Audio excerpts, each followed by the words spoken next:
So yesterday we took a look at our low bar squat. I had a poll up on Instagram and you guys kind of voted whether you did high bar squats, low bar squats, front squats, or, well, I didn't give an option for a combination, as I know a lot of you probably do some of each.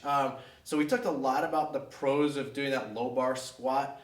Today let's look at the front squat. So since I made that post yesterday, unfortunately the weight bench, if you could see it in the background there, fell on my finger. I'm in a splint for now, waiting to hear if it's broken or not. But either way, I'm not going to be gripping the bar today in order to do the high bar or the low bar squat. But what I can do is a modified version of the front squat. So this would be super useful if you do have something like a broken finger, or even if you just have shoulder issues and you don't have a safety squat bar. An easy way to get in, do some squatting is going to be to do a front squat. We're going to get a little bit more of an upright torso, so if you get back pain, it's probably a good option for you.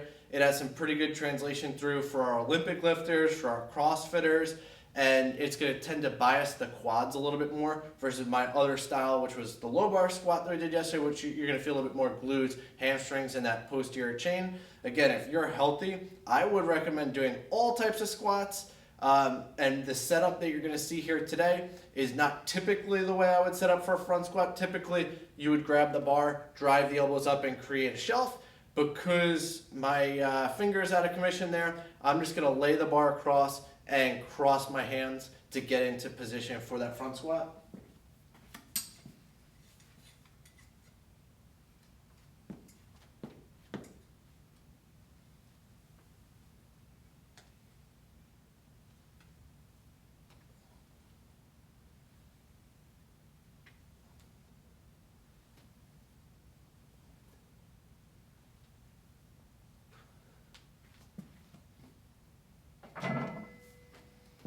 All right, so it might not be easy to see if you're just looking at this video, but if you compare that to yesterday's video, you'll see a pretty big difference in the angle of my shin, the angle of my torso, and some differences in the angle at my hip and down at my knee.